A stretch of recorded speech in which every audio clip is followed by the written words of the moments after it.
Good evening, everyone. I am Rajiv Singhara, PR and Outreach Coordinator of Sourcify. For today's session, we have Achanandhi with us. He is a developer advocate at Keploy, and he will be talking about API quality. This session should give you a clear sense of how to build APIs that are reliable, consistent, and easy to work with. Let's get right into it. Please welcome Achanandhi.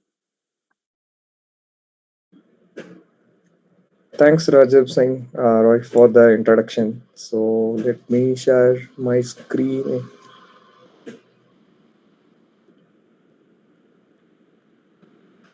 So my screen is visible. Yes. Thank you. Thanks for the confirmation. So before that, let's make this event or like the workshop or whatever you call let's say interactive. I have only few slides, right? So let's make this interactive and ask as much question as you can. So I will just see my um, the chat window and we'll discuss about those things. So a bit introduction about myself. So I'm a developer advocate at Keploy. So I'm a open source contributor also. So I contributed to few projects like Agent, Kubernetes, Keploy, and few other open source projects. And I'm also a GSoC mentor at Keploy. So I used to organize meetups in Bangalore and Chennai. And yes, so before that, everyone is using uh, so many apps daily, right? So we use Swiggy, Zomato, Google, nowadays Gemini, ChatGPT, and other things. But we are consuming all those things without knowing what is actually going in behind scenes, right? So can anyone please type in the chat like what are the apps do you use daily basis, or what is the app you consume the most? And yeah, so let me see in the chat as well. So ChatGPT, okay, LinkedIn, great.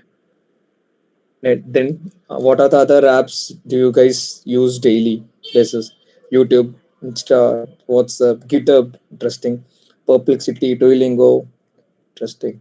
So we are using so many apps, right? So how these apps are actually performing, how these apps are working in backend, right? So we don't know what is actually going in terms of backend, right? So we use, so whatever we want in the app we can just type, right? So let's say for an example Zomato, like we just order a food from a restaurant, that's it, right? So in backend the application takes care of everything. But do you think what is actually going in the backend? So have you ever wondered what is the backend of these services? So how these multiple, see, I think in the perspective of Zomato and other big application, right? So they are communicating with multiple services, not just only one services, right? Zomato, like we used to search nearby restaurant, so we use Google Map for that location. We need GPS, and once you order the food, so we need to use a payment. So there is another service also there. So there are so many services interdependent in one single app, right? So all these apps are communicating between them. So do you guys have any idea about that? How these multiple services like LinkedIn also, right? So we are searching via people, so it is an another service. So we are searching via post. There are so many services are there, right? So do you think any things in backend, let's say for YouTube, and so all these applications are dependent on so many interdependent services? So any idea about that, so how it is actually working? Okay, so let me go to the actual slide. So basically, in all the services, right, which we mentioned in the case of Zomato, so it's all because of the APIs, right? So once the process has been done, so next the communication is done with the next services. So basically, all these communication will happen via APIs. So APIs is like application programming interface, right? So yeah, so before that, I just want to give you like what are your primary tech stack. So in the chat, like I have saw like people are in first year, second year, third year. So like what is your tech stack? Uh, your screen is not visible. Okay. Okay. So I hope my screen is visible now. Yes, it is visible. So yeah, thank you. Thanks for the confirmation. So what is your tech stack? So in the chat, like I saw, like when we were discussing, people are saying like they are in first year, second year, and third year. So what is your primary tech stack? What are the technologies you use? C, HTML, CSS, Java, MERN. Okay, interesting. Learning Java, MERN, cool. So like nowadays, right? If you ask for a people like what is your tech stack, so like most of the replies is like chat GPT, right? So people are like making a crazy out of those things. Like, so yeah, next go to what is an API. So I just want to have the answer from the audience itself instead of me saying all the answer from the slide. So you guys know about APIs or created any APIs before, or have any idea about what is API? Don't just say application programming interface. Like, give some small introduction or small things which you have heard about APIs in before, or like you created any APIs. I hope like the second year and third year students can answer this question very well. API used to fetch data from server. Exactly. Next, any other question apart from this one? Okay, so let me go to my slide. Yes, so like from this image itself, we can uh, take some idea about it. Like we have a front end, so it might be anything like the browser or like a code or anything. Like we have a front end. So like how do we communicate to backend? Basically, backend services are deployed in server or somewhere else, right? So the front end needs to be communicated to the backend. So you can take backend as a server also, but who's going to make the communication, right? So APIs are the one who communicate between the front end and back end. Also, how do you communicate with database, right? Back in back end, we also have a database, right? So the back end itself, it communicates to the. I think my screen is not this. Don't know why my screen is something like this. Let's see. So like from this image itself you can see like uh, the front end will communicate to backend and backend also communicate to database, right? So the backend is something who's responsible for making the backend the database connection, right? So and this is another example which simplifies what is an actual definition. Like end user with browser, like they can request some resources. Let's say if you want something, like we go to ChatGPT and type prompt and to get the response, right? So we are not directly interacting with the server, like we are uh, uh, uh, interacting via API, right? ChatGPT API or Open API, Open AI API, and in response we'll get the response from the server, right? So basically, it's like a waiter. Like we order some food, right? So instead of we going to the kitchen and getting all these things, waiter will do all the necessary things for us, right? So what are the different types of API, right? So one is REST API, so most common, and another one is GraphQL. So GraphQL is created by the Facebook folks, and gRPC. So gRPC is like it's created by Google.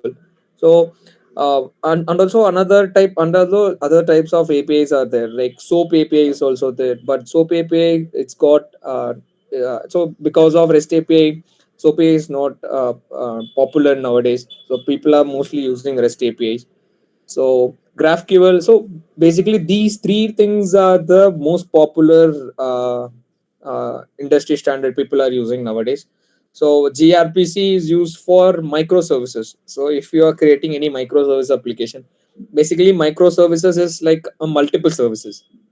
So if you want to communicate with between multiple services, people use gRPC. And GraphQL is like if you want bi-directional communication, people use GraphQL. So there are different use cases which people use different kinds of APIs. But most common nowadays and most people are using is REST API.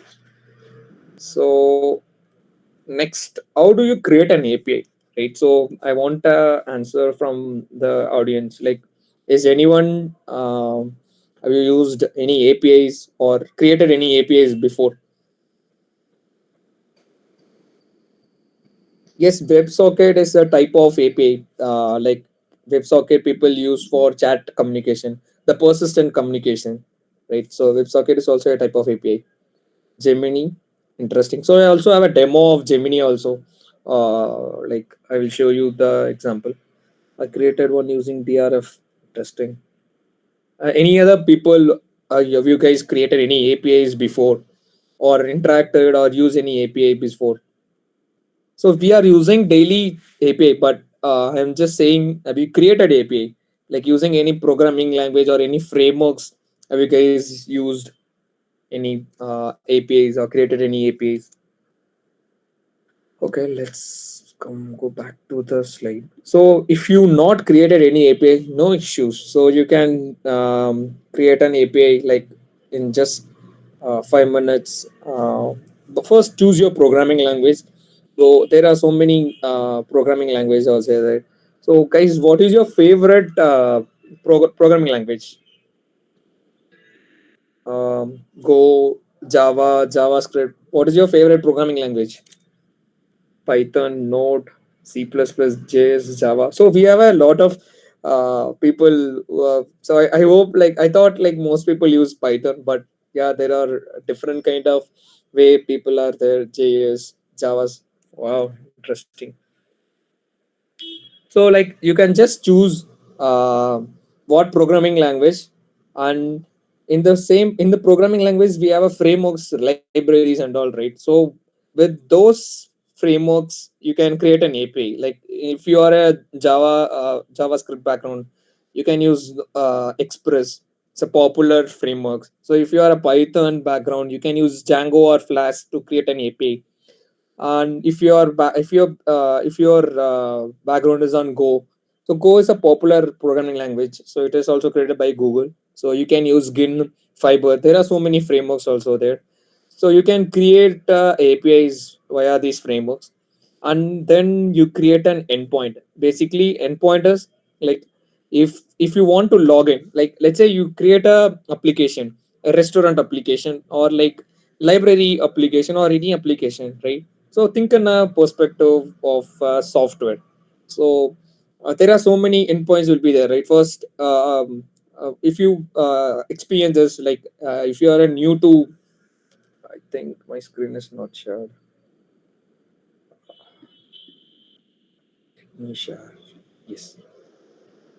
So, if you are first time user to any of the website, right? First, what we do, we log in via Google or any other way, right? So, basically, what is the backend is like, it is sending a login request, right? So it sends a login request, and then it validates with your Gmail account whether you are the authorized person or not, right? So basically, those things are written as an API. So then once the login process has been done, we are onboarded, right? So we will see some pop-up and other messages. So once the onboarder has been done, then we are able to use the services, right? Basically all these performance actions are like an API endpoint, right? So then you can write a logic for that. So once the login has been done, what needs to be there, and you have to see that response as a JSON format. Most of the APIs, people they use it as a JSON format, right? So for every APIs, and then you can try test the APIs. So I will come to the part in the later slide, like why we need to test the APIs, right? So I hope most of the people like understood about what is an API and what are the different kinds of APIs and how to create an API, right? So if not, I'll just wait in the before showing a demo. Like I'll just wait, and you can ask any question, or if you not get the point, or like you can ask me. Like I will be waiting still 2 to 3 minutes here. So before showing the demo.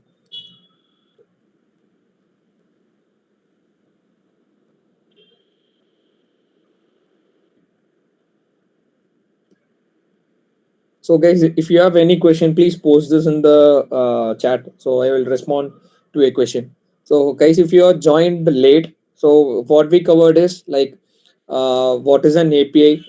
We gave a introduction to what is an API on the restaurant example. What actually API means, and we discussed about what are the different kinds of API. Like one is GraphQL and one is gRPC and WebSocket also, and then REST API. So REST API is the most popular and common these days, and people also using gRPC and other types of API based on the request. So that's what we discussed. And finally, in the last slide, we discussed about what are the ways you can create your API. Like there are so many frameworks based on your preferred languages. You can use those languages to create APIs. So yeah, so I will show you a demo. So before that, have you guys used anti-gravity from Google? So Google has released a lot of new features these days. So have you guys used Google anti-gravity? Like how many of you use Cursor? So Cursor, heard about Cursor and GitHub Copilot. So anti-gravity and other AI-based IDE, right? Basically, why we use IDE, right? So basically, you mentioned about you are using Java and other languages. How do you code actually? In what interface or what way you guys actually code before going to the Cursor and GitHub Copilot? So what is the use case you guys are using? So how do you write code?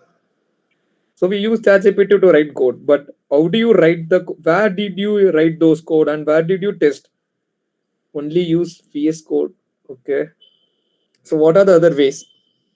So I hope most of the people have told like Java, JavaScript, C, C++.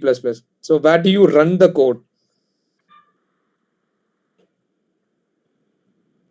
Mostly I write code on my own. Okay, interesting.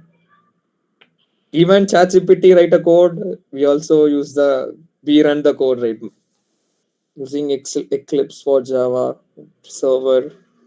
Okay. So where do you actually run the code? Server, okay, but what way you run the code? So let me tell you my experience. Like I use all the IDEs, right? Basically, IDE is an integrated develop terminal. Interesting. Terminal is just to run a code. Like you can also write code also in terminal using. There are so many things out there. Vim is there to run the code. VM, PyCharm, Turbo CC, command line. Okay, guys.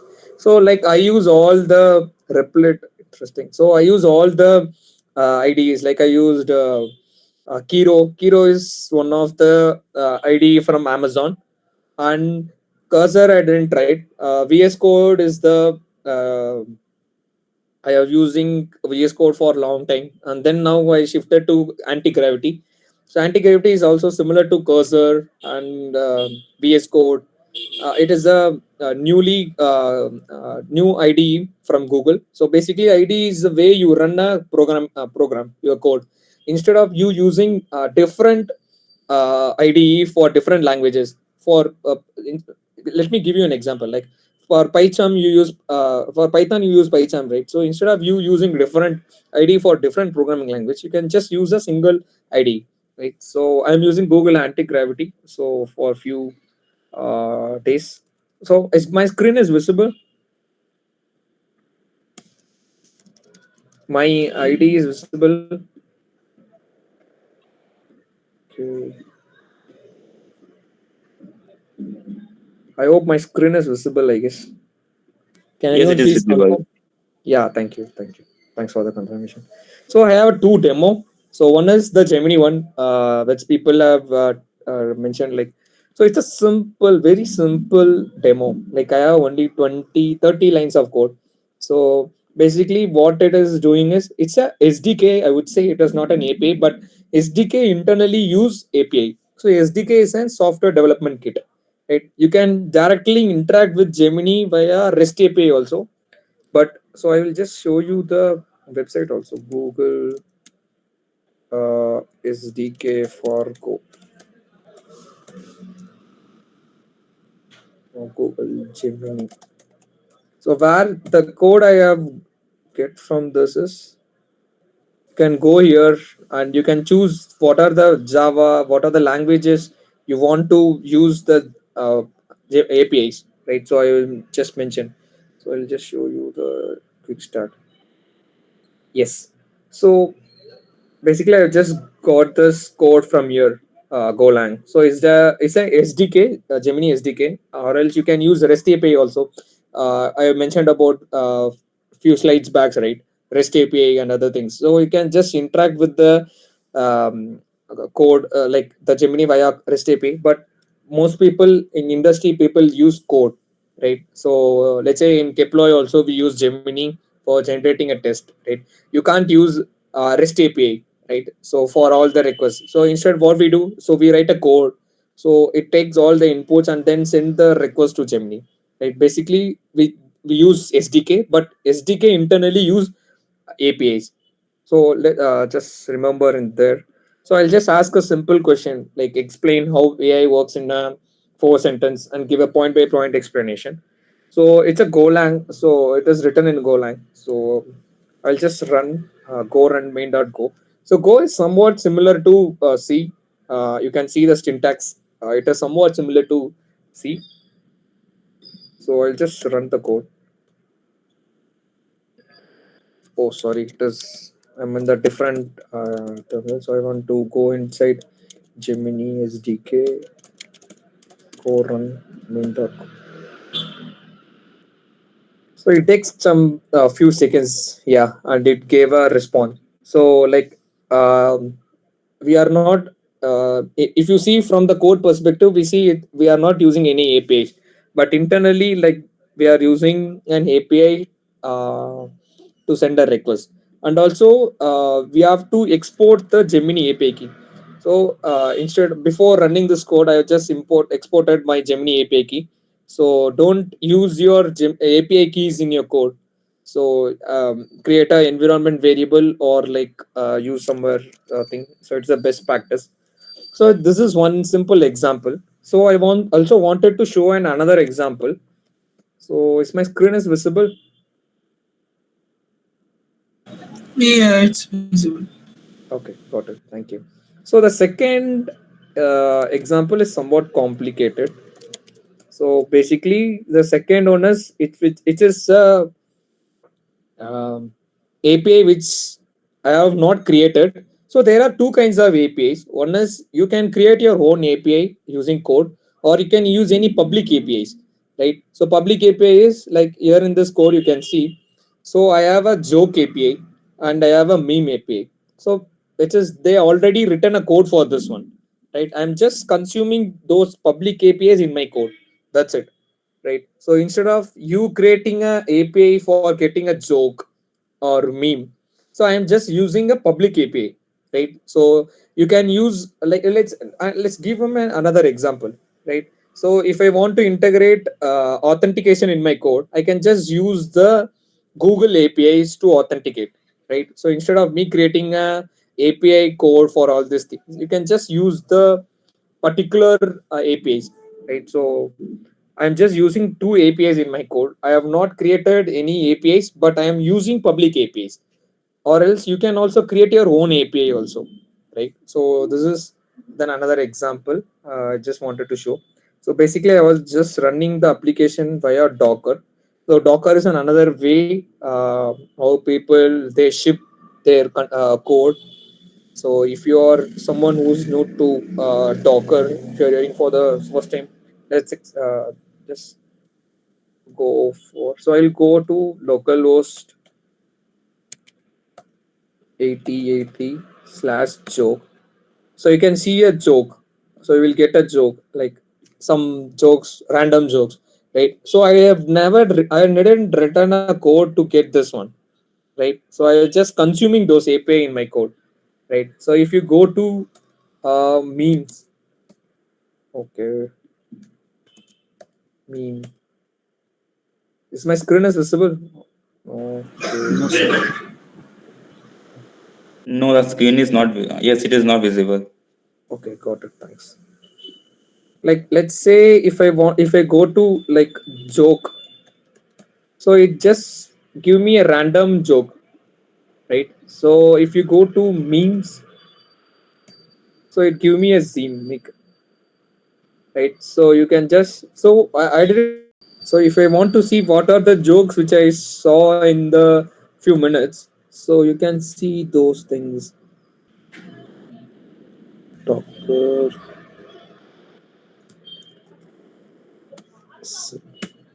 Yes, I have just connected to my database. So I'll just show you like the table. It's a command in the Postgres. So you can see there is a name table is there. So I'll just show you the, yes, you can see. So once I the select star from the table, so you can see what are the database are there. So you can see there are 7, 8, 9, right? So there are 9 tables. So if I run the joke API again, so it will be automatically saved here. So the name is, the joke is something like please be dead, something, right? So you can see if you run this again. Mm, yeah, you can see the 10th one, the death again one, right? So it will automatically save, right? So all these things are an API. So yeah, let me go back to my slide again. So if any guys, if you have any question as of now, like any question or about the demo or anything. Okay, thanks for the confirmation. So let me go back to my slide again.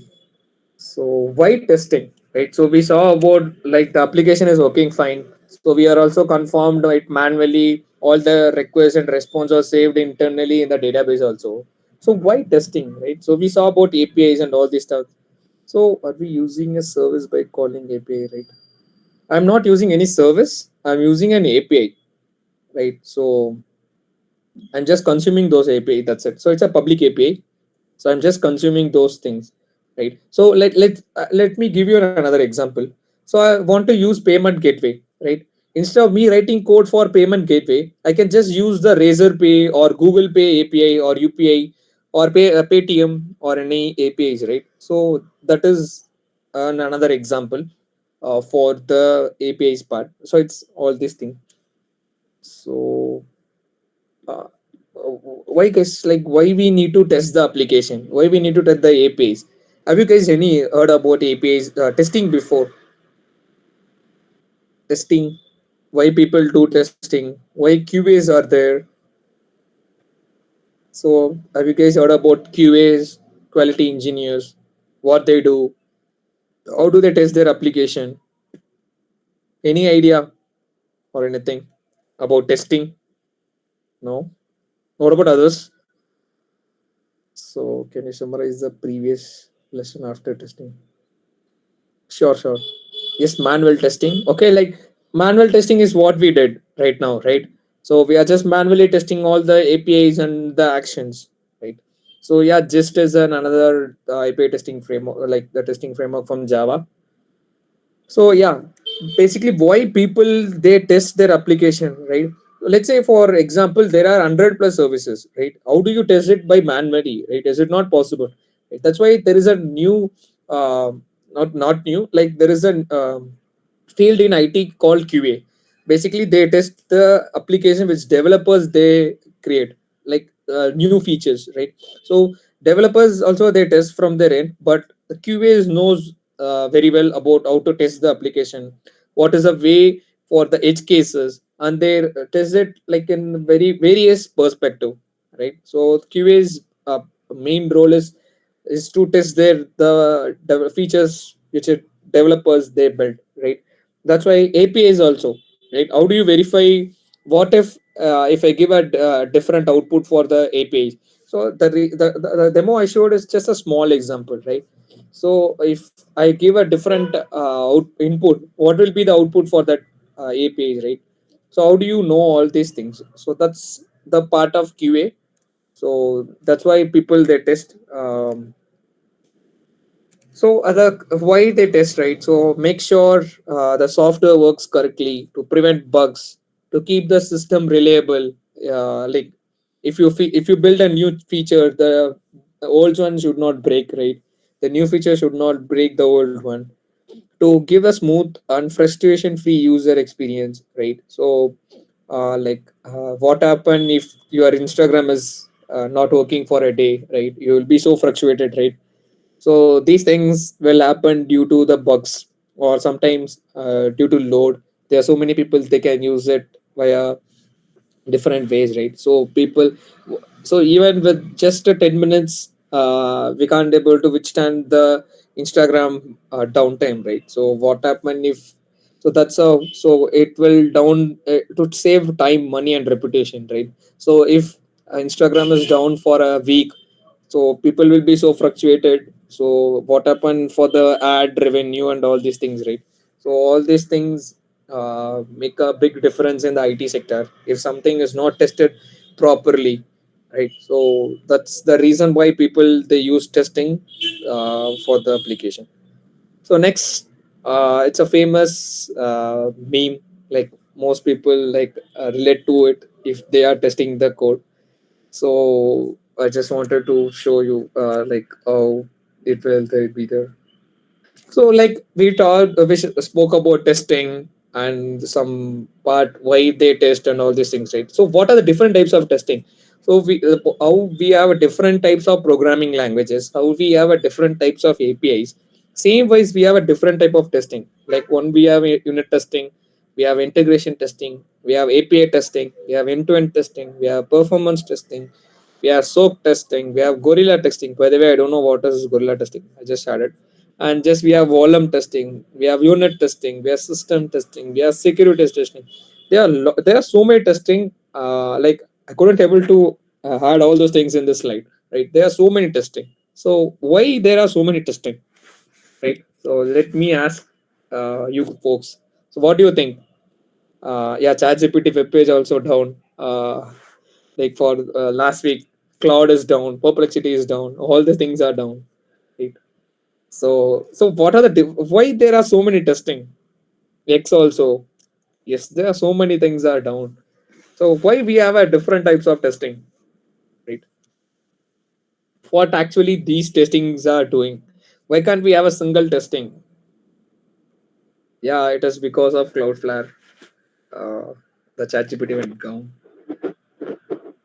So yeah, let me tell you why we have a different types of testing, right? So I'll just show you. Yes. So why we have a different types of testing?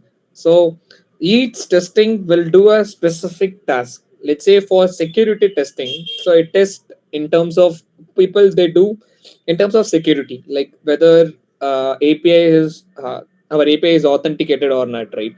So basically, if you see Gemini APIs or any other AI models API, we use uh, token, right? Token API keys. So basically, these API keys are meant to authenticate whether you are the authorized person or not, right? So they use security testing. There are so many things they use to test in the security. And unit testing is like just testing the particular function. We used to write a functions, right? I hope my screen is not shared.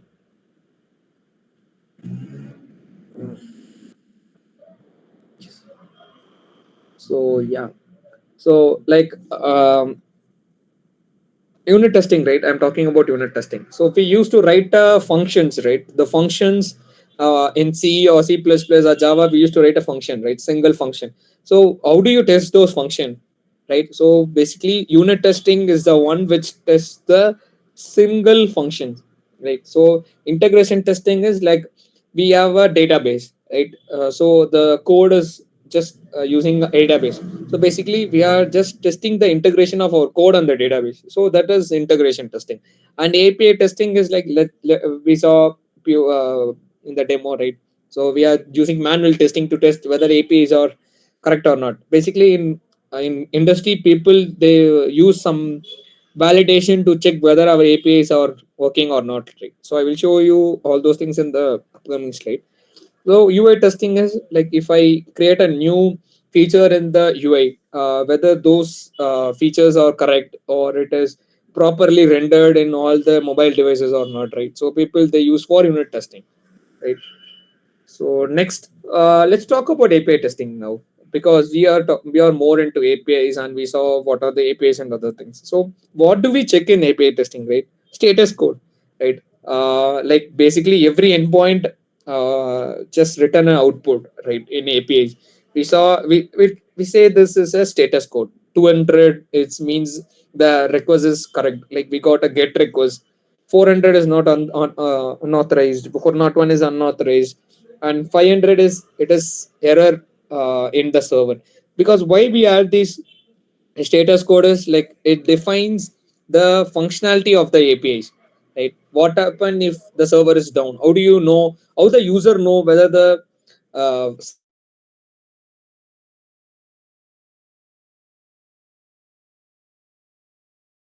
So basically API testing and data. So if I request a particular endpoint, it should return a particular correct reliable response also. And we see error messages. If there are any errors messages in my APIs, basically they test all these five things in their APIs, right? So what are the API testing tools, right? So one is we have Postman. I hope most of them heard about Postman, and also Keploy. So we test the APIs also. Like Postman is a manual way of testing your API. Like Keploy, we create a API test cases for you. Basically, a automated way of testing your APIs. So it's my final slide. I just wanted to end this with this quote, which is really interesting. Good developers they build features. Great developers they test them. That's it. So, is there any doubt or any question like we can take?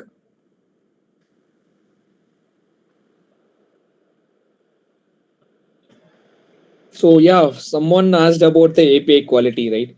So basically, API quality, basically there are so many terms which defines whether my API is quality, the API is quality or not. There are few things like what is the response time of my API, how it is reliable or not, what it in terms of security. There are five parts which define my APIs is well defined, proper, or things like that, right? So that is the one thing. And another question which I saw is like, uh, I guess local models. I guess if I am not wrong, what is that question? Switching. So yeah, guys. So if you have any question, like let's discuss this in this call. Like there are so many things to be discussed. Like it is a vast space.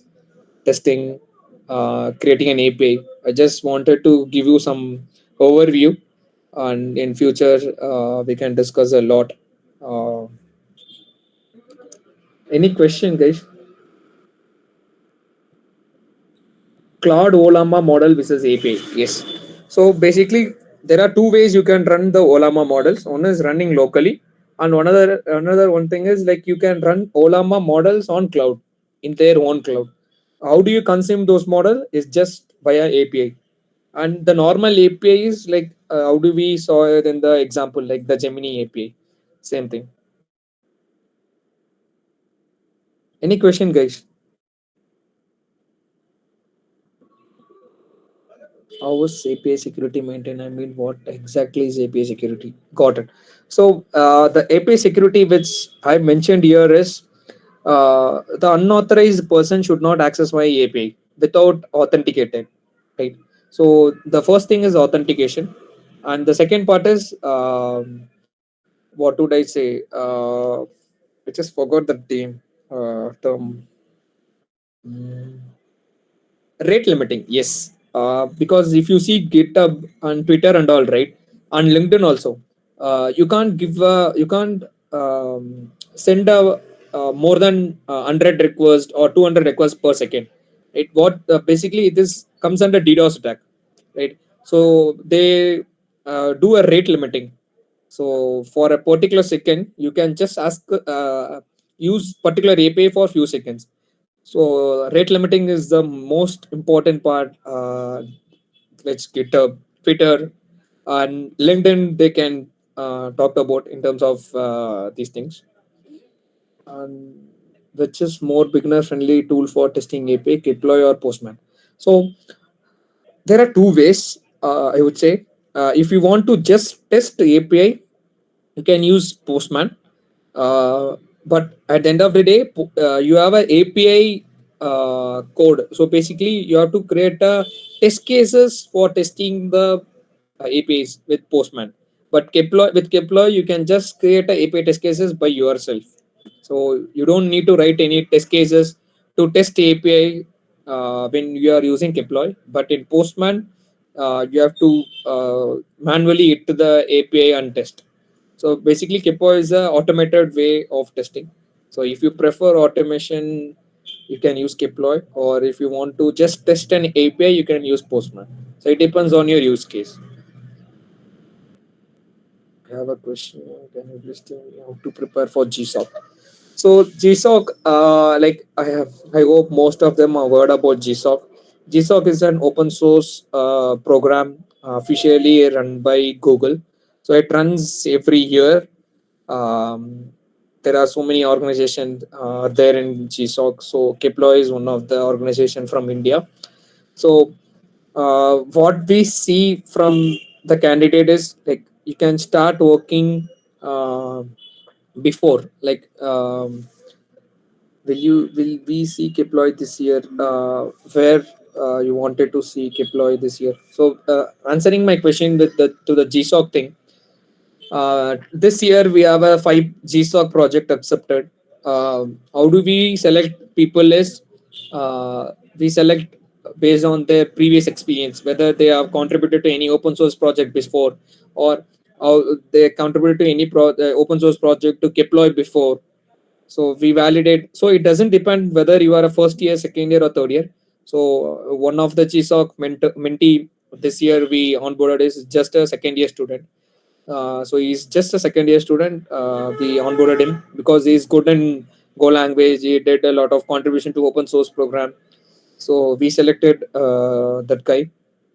So start preparing from now itself. I hope it will. The next GSoC will resume on February next year.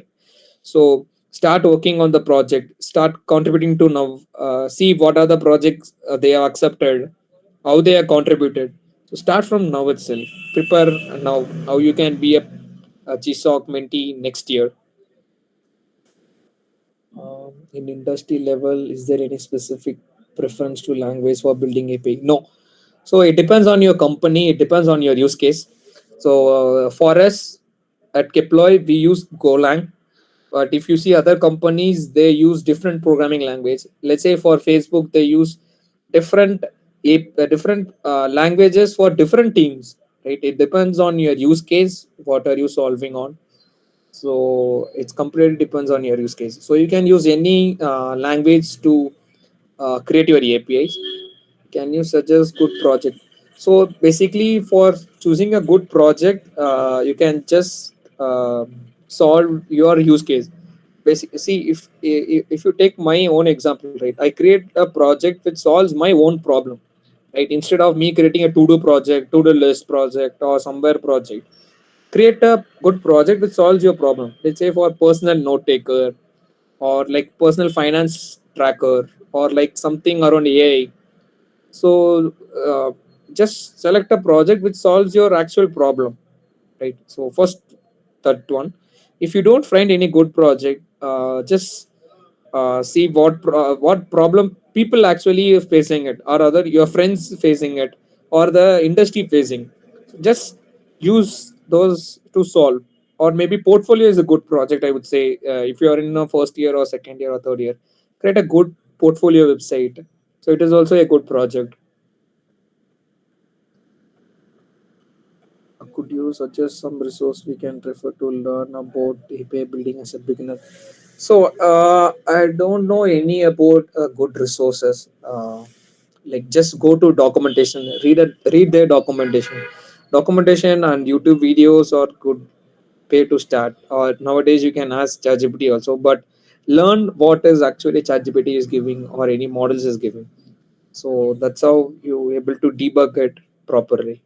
So unfortunately, I don't have any resource to share, like to get started with APIs. Any question?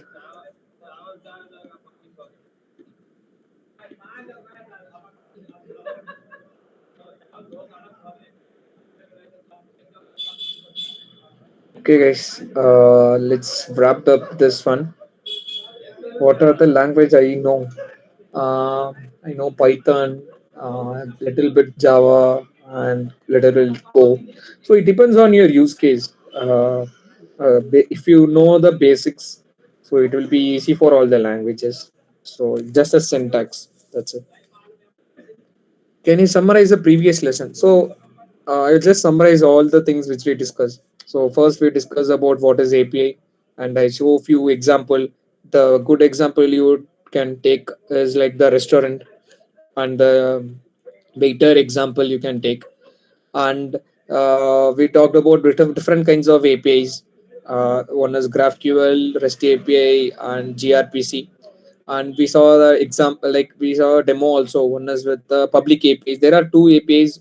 One is you can create your own public API. You can create your own APIs, or else you can use your public APIs also. Like you can use weather APIs to fetch the details of the weather at particular location. Like let's say for West Bengal, you can just print. You can just get the REST API response.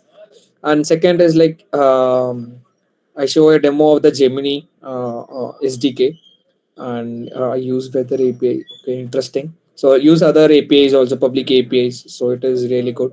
And then we saw about testing also. Why people they test, what are the different types of testings are there, and particularly we saw about API testing. What are the things we test in APIs, and then we wrapped up. I hope that is the ending. And yeah, API testing tool. We have Postman, we have browser stack. There are so many testing tools are there.